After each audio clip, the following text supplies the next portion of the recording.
Trump is not required to be in court for the civil trial, but has chosen to make an appearance each of the first 3 days of the hearing, leveraging the opportunity as a campaign stop, arguing, as he's done before, that this was all part of a broad political conspiracy against him and a witch hunt.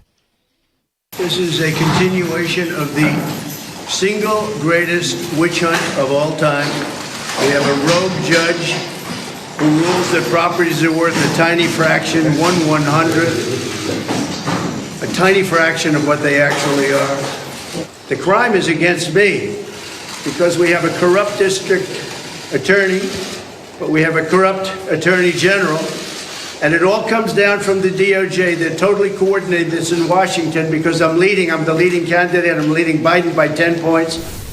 The presiding judge has already ruled that Trump and his businesses committed fraud, finding conclusive evidence that he inflated his fortune to secure favorable bank loans and insurance, a ruling that Trump is now appealing, as he kept up attacks on those he believes are persecuting him.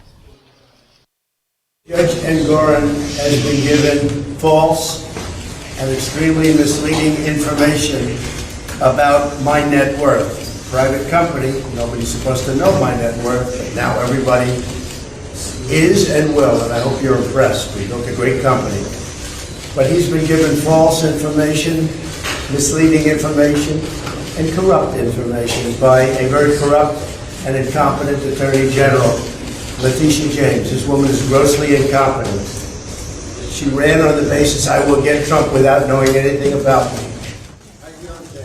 But the state attorney general, who's seeking at least $250 million in fines and a permanent ban on Trump running businesses in New York, has accused him, his adult sons, the Trump Organization and others of inflating his net worth by up to $2.2 billion as she directly addressed the litany of attacks against her. They were void of any facts and or any evidence. What they were comments that unfortunately fomented violence, and comments that I would describe as race baiting, and comments unfortunately that appeals to the bottom of our humanity. This case was brought simply because it was a case where individuals have engaged in a pattern and practice of fraud. And I will not sit idly by and allow anyone to subvert the law. And lastly, I will not be bullied. And so Mr. Trump is no longer here. The Donald Trump show is over.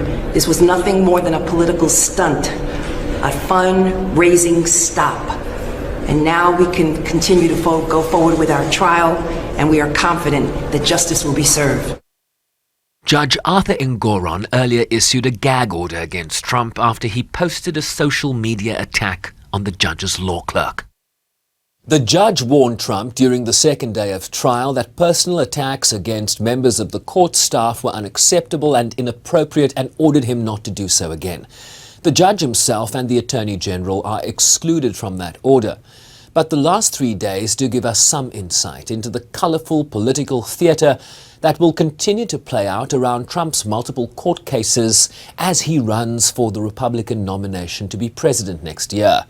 He continues to hold a commanding lead in the polls, and his mountain of legal troubles appears to have only boosted his prospects. Chauvin Briceby's SABC News, New York.